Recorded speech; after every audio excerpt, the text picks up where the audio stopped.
FedEx employs well over 500,000 people worldwide, has a market cap of over $40 billion, and delivers millions of packages every day in countries all over the world. But in the early 1970s, this future shipping empire depended on one man, $5,000, and a weekend in Las Vegas. This is the absolutely crazy story of FedEx. Frederick Wallace Smith, founder of FedEx, did not get off to a good start in life. At the age of 4, his father passed away, and for the first 10 years of his life, Fred was afflicted with a type of childhood arthritis called Perthes disease that affected his hips, temporarily causing a loss of blood flow and affecting his ability to walk. Thus, Fred was forced to spend his early years in leg braces and use crutches to get around. And Fred faced bullying as a child because of his condition. However, by his 10th birthday, Fred had overcome this, and he was able to not only walk, but within a few years began to acquire a love for flying, something that would play a pivotal role in his future success. But during high school, Fred started his first small business, the Ardent Record Company, which he founded along with some friends. It started as a small recording studio in a garage, but eventually grew into a larger recording company which actually still operates to this day. However, Fred left the company in 1962 to go to Yale University and study economics. In his junior year, Fred wrote a term paper where he proposed a business idea that he said could revolutionize the way goods were transported. Now, at the time, packages were shipped throughout the US in the cargo holds of commercial airliners, and thus the delivery schedules were at the mercy of the passenger airlines. This meant package delivery times were much slower and less predictable. So for people who had something to send urgently, for example medical supplies or legal documents, surely there had to be a better and faster way. So Fred's idea was to buy a fleet of jets, fly in the middle of the night whilst airports weren't as busy with outgoing flights, and then sort the packages at one central hub, and deliver the packages from there by truck. Fred believed this idea of carrying small, high-priority packages at night would mean that companies and individuals could have their packages delivered in just 1 or 2 days, much faster than the current restrictive airline schedule. Fred was excited about his idea and handed in his college paper. However, he ended up only getting a C grade from his economics professor, who told him that the idea wasn't feasible and wouldn't work. Fred was obviously very deflated by this, but he was still convinced the idea had potential and wanted to pursue it and prove his professor wrong. However, after graduating from Yale in 1966, he would not get a chance to act on it. The Vietnam War was becoming more intense, and Fred's flying experience led him to 3 years in the US Marine Corps, including 2 tours in Vietnam as a navigator. His life was undoubtedly in danger during this period, and on one occasion, he even survived a Viet Cong ambush. However, during Fred's time in the military, 2 crucial things happened. Firstly, he paid close attention to how the military handled both sending and receiving goods, and noticed many ways their shipping logistics could be improved. There were often times where supplies took too long to get from one place to another. And secondly, in his spare moments in the barracks, Fred would always play blackjack, and he very quickly got a reputation for being really good at it. Of course, at the time, Fred was just playing for fun, a brief distraction from the horrors of war. But little did Fred know that this card game would completely change his life and the entire future of shipping.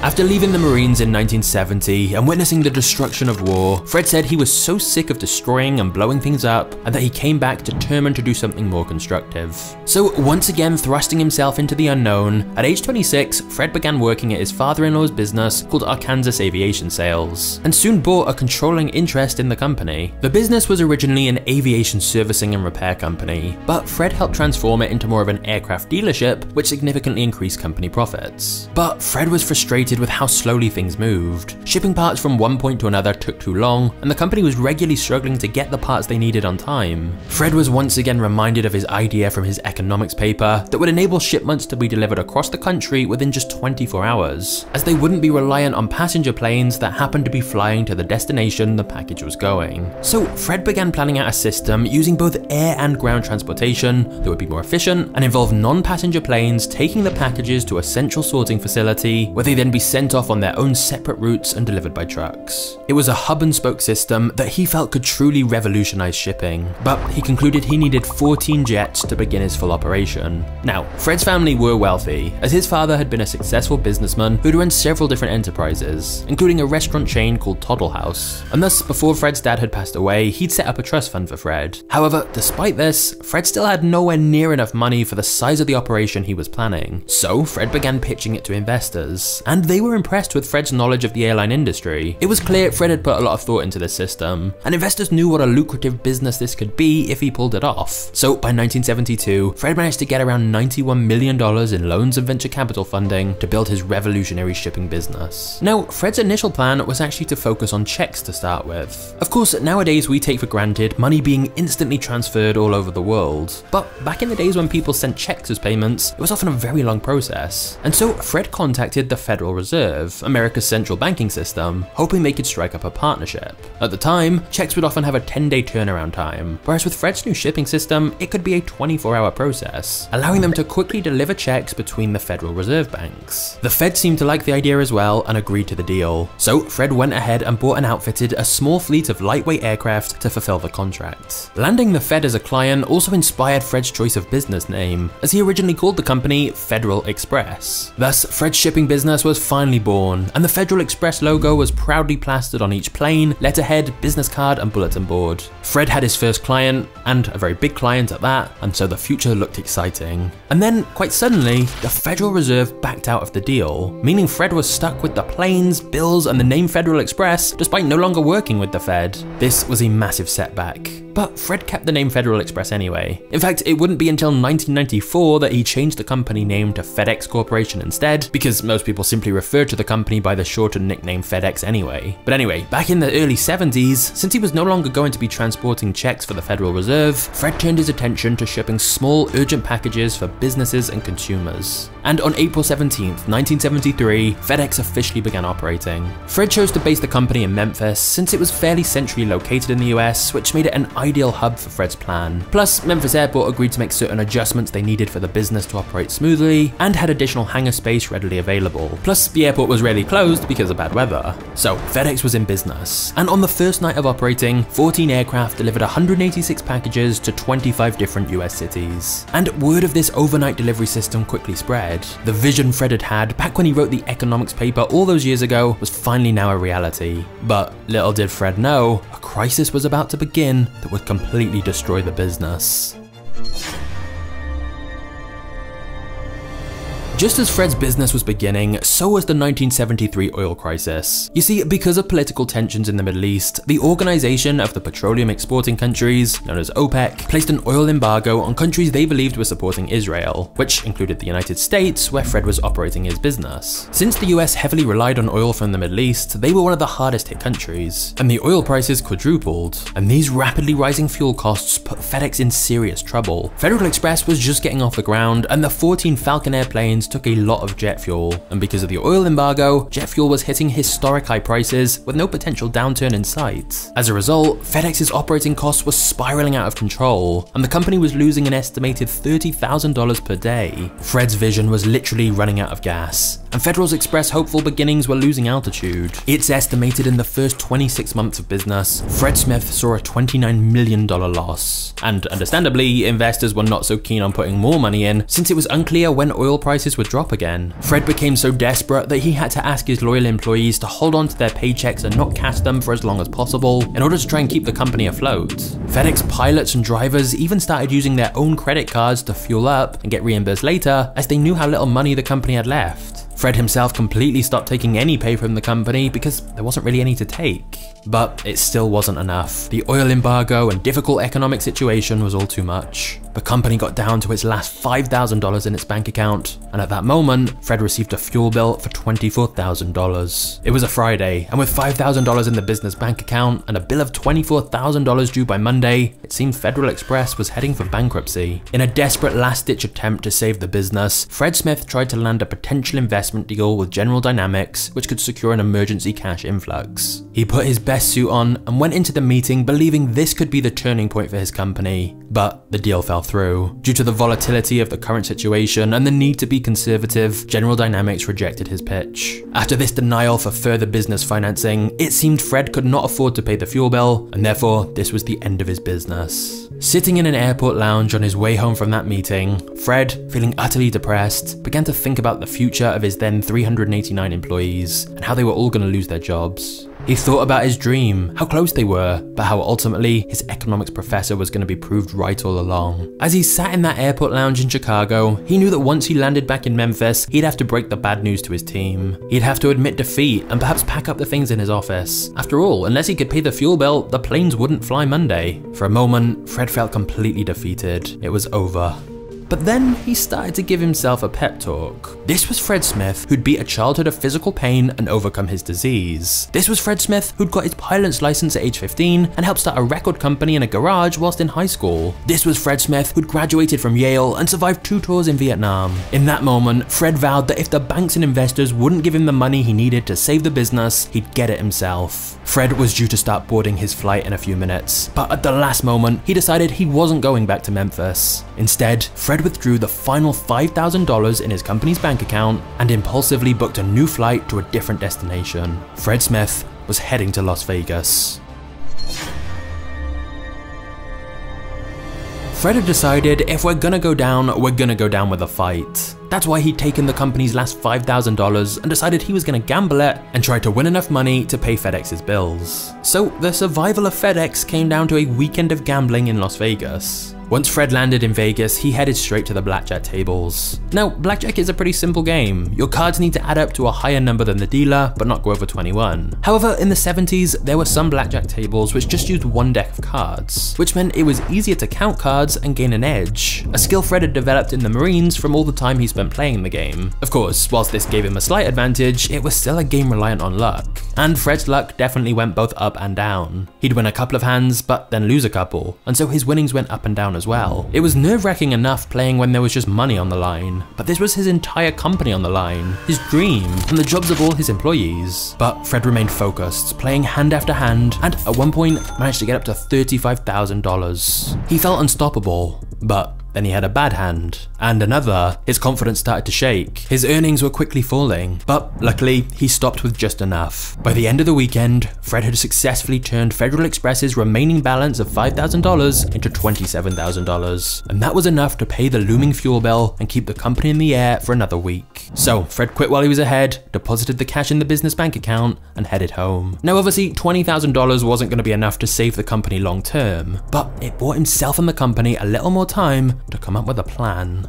Before we get to the next chapter, I want to tell you about today's video sponsor, Masterworks. It's fair to say this year has been tough for most investors. It's reported retail investors were down an average of 44% this year, which is probably why institutions like big banks and firms are now allocating 30 to 50% of their assets to alternative investments. Like Goldman Sachs names fine art as a way to help protect purchasing power, and that's where Masterworks comes in. They let you invest in this same blue chip art that's worth millions. This isn't NFTs or crypto, this is art like Picasso and Banksy. Masterworks buys iconic artworks, breaks the painting into shares with the SEC, and lets you invest. This process is called securitization, and Masterworks were actually the first people ever to do it with fine art. Then, when Masterworks sells a painting you're invested in, you get a share of the payout. For example, they sold one in November for a 17.8% net return, and one in December for a 13.9% net return. As a result of their standout performance, Masterworks is constantly releasing more art on their platform to meet demand, and there's a waitlist to join their 600,000 other members. But you can skip it just by clicking the link in the description, masterworks.art/MagnatesMedia. When Fred returned, his team at FedEx was shocked to learn that Fred had taken the company's final $5,000 and literally gambled it. But to be fair to Fred, there had been logic to his decision. Without paying their fuel bill, the company was doomed to fail, so he essentially felt he had nothing to lose. And as it happened, the gamble quite literally paid off. It not only showed Fred was willing to risk it all for the business, but it had bought Fred more time to speak with investors. And sure enough, within a couple of weeks, Fred had managed to get new investors to come on board and put in $11 million. This resulted in their first profitable year in 1976. Now, during the turbulent 70s, most airlines and couriers were playing it very conservative and cut their costs as much as possible. But Fred, ever the gambler, decided that whilst their competition were being risk averse, it was the perfect time for FedEx to double down on their marketing and go all in. So FedEx far outspent the competition with big advertising campaigns. This significantly increased FedEx's market share in the industry and improved the brand identity and recognition. However, they weren't even attempting to take business from the big guys. They were going after new territories and new markets. Federal Express initially kept its focus on smaller cities rather than the large ones where airline cargo holds were still delivering packages. This meant FedEx had much less competition and reached a lot of new customers. By 1976, 19,000 parcels per day were being moved, and due to their ability to handle big shipments so quickly, they soon attracted big customers like IBM and even the US Air Force. Federal Express was expanding quickly, but very soon there was another roadblock that Fred Smith and his team would have to deal with: the government. Hey guys, before we get to the next part of the story, I just want to say that if you find these videos interesting, please consider turning on notifications for MagnatesMedia. I'm working on some even bigger projects right now, so if you want to make sure you see them when they're ready, just hit the notification bell now. Also, I just want to say a massive thank you for watching this channel. These videos do take a long while to make, so honestly, I really appreciate all your comments and support. So yeah, thank you for everything, and now let's get back to the story.